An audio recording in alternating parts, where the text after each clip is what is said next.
c'est Arthur Gaming. Comment allez-vous? Moi ça va super. Aujourd'hui on se retrouve pour une nouvelle vidéo sur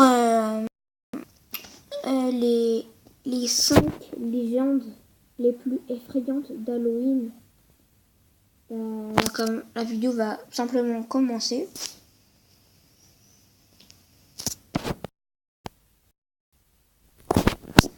Déjà, n'oubliez pas de vous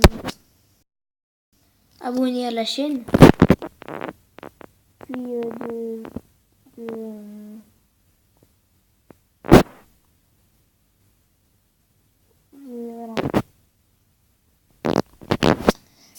Le youtubeur peut-être vous donner la chair de poule, peut-être pas. Le soir d'Halloween, c'est le soir où nos esprits ont le plus besoin de s'évader et de se faire peur. Bon, c'est peut-être pas le soir d'Halloween, mais je vais quand même essayer de vous faire peur. Je vous annonce tout de suite que dans cette vidéo, il y aura 2 streamers. Bouh, il n'en reste plus qu'un. Let's go. Sur la tête de trouille avec plein de friandises dedans apparaîtra, comme par magie, au pied de ton lit dans moins de 5 minutes. No fake.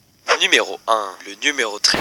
Non, ce n'est pas un faux raccord, mais c'est bien du numéro 13 que je vais vous parler. Bon, on va mettre au clair quelques petites bases que vous ne connaissez sûrement pas. Si vous avez peur du nombre 13, vous êtes triskaïdécaphobe. Et si vous avez peur du vendredi 13, vous souffrez alors de paraskephobie. Les gens ont vraiment pas de vie à créer des noms aussi longs. Ils auraient pas pu mettre tout simplement vendredi 13 ophobie, non? Bordel. Ah oui, j'allais presque oublier le plus important. Ce numéro 13 n'apparaît pas dans l'ascenseur de building. Bon, revenons-en au nombre 13, enfin plutôt à la légende de ce fameux nombre 13. Alors tout d'abord, dans les religions chrétiennes, le chiffre 13 est un symbole à la suite d'une interpellation à la Sainte Seine où Jésus avait réuni les autres autour de lui. La personne nommée Judas étant le traître qui conduira Jésus à la mort par crucifixion, le chiffre 13 fut associé au malheur et aux souffrances de Jésus. C'est du 13 mai au 13 octobre 1917 que la Vierge Marie serait apparue à 3 bergers dans les landes du village de Fatima, au Portugal. Le pape Jean-Paul II fut grièvement blessé par balle sur la place Saint-Pierre à Rome le 13 mai 1981 et attribua sa survie à l'intervention de Marie lors de sa fête liturgique de Notre-Dame de Fatima.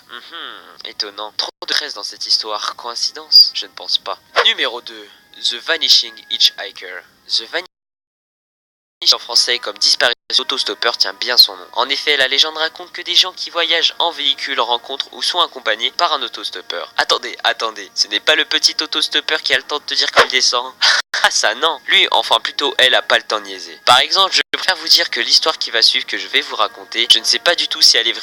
Et je vous laisserai débattre sur vos propres avis dans les commentaires. Un couple de jeunes mariés était en route jusqu'à la côte nord de la Californie pour passer leur lune de miel dans un bed and breakfast pittoresque avec la vue sur la mer. Ils avaient espéré arriver avant la nuit, mais un épais brouillard était descendu sur la route 1 et leur production a été lente. Ils étaient au moins à une demi-heure de leur destination. En plus de cela, les routes empruntées par le jeune couple étaient étroites et courbées. Au bout d'un une femme habillée d'une robe blanche en lambeaux et le pouce tendu était au milieu de la route. Comme tout bon samaritain, le couple prit la fille dans leur voiture et l'emmenèrent à la destination qu'elle souhaitait. Une fois arrivé là où il devait déposer la jeune femme, le conducteur se retourna et ne la vit plus sur le siège arrière. C'est quand même chaud de faire un détour pour déposer une fille, pour qu'en fin de compte, elle disparaisse sur le chemin.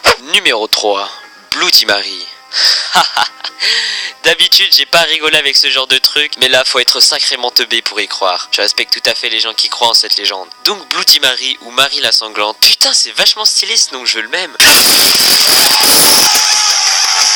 Bref, comme je disais, Bloody Mary est un fantôme légendaire au cœur d'une très populaire légende urbaine. Dans Folklore, il est dit qu'une femme apparaît dans le miroir si son nom qui est Marie la sanglante est dit 3 fois de suite. L'apparition de cette dernière peut avoir une attitude neutre, mais quelquefois malveillante. Ouais, en gros, si tu la fais chier à l'appeler tout le temps, c'est clair qu'elle va venir pour péter littéralement la gueule. Bon, niveau description physique de Marie, ça envoie pas du lourd, mais bon, elle porte une robe blanche ensanglantée. Voilà. Selon une croyance populaire, la personne qui dirait « Marie, j'ai tué ton bébé » ou « Marie, j'ai ton bébé » provoquerait une attaque imminente de la part de Marie, mortelle ou peut-être simplement pour blesser l'individu. Numéro 4. The Haunted Doll. Petite traduction rapide, The Haunted Doll signifie poupée hantée en français. Bon, ces petites merdes habituellement en cire représentent souvent des petites filles et qui sont censés être maudits ou possédés par une entité malveillante. Bon, après ça, je dis fake. D'habitude, je suis assez ouvert d'esprit, mais là, tant que j'en vois pas une bouger ses pattes pour aller me chercher une boisson dans le frigo, je n'y croirais pas. Cette légende est liée à l'histoire des poupées qui ont été traditionnellement utilisées dans la magie et dans les rituels religieux à travers le monde. À la manière de Chucky, cette petite merde que j'aimerais bien taper contre le mur, si elle vient te voir, c'est sûrement pas pour jouer à la poupée. T'as compris la blague? Allez, rigole s'il te plaît. Bref, revenons au sérieux. Si cette poupée te suit, et bah, elle te suivra toujours. Que tu la brûles, que tu l'écrases, enfin bref, t'as compris quoi. Et si tu as le malheur de te retrouver en face d'elle,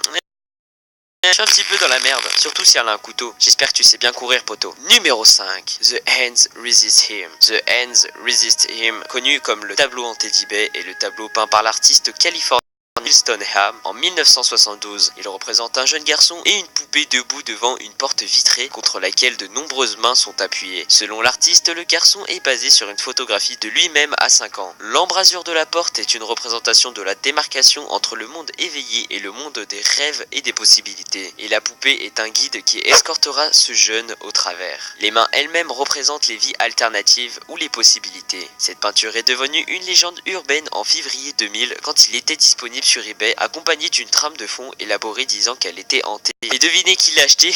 Bah moi bien sûr. Non, en vrai je rigole, j'aurais vraiment pas envie de me réveiller tous les matins et de voir ces petites merdes accrochées à mon mur. Et voilà ce qui conclut cette vidéo. Comme d'habitude, va voir ma chaîne secondaire, elle est dans la description, et abonne-toi poteau comme je vous le disais tout à l'heure, je compte sur vous. Voilà, Sinon donc ce c'était qui la en fin est de pour cette cette vidéo, vidéo. lâche un bon gros pouce N'oubliez bleu en pas l'air, de lâcher un abonne-toi, petit partage cette pouce bleu, de vidéo vous et abonner. propose tes idées de vidéos Et dans les commentaires. Allez sur ce, voilà. ciao.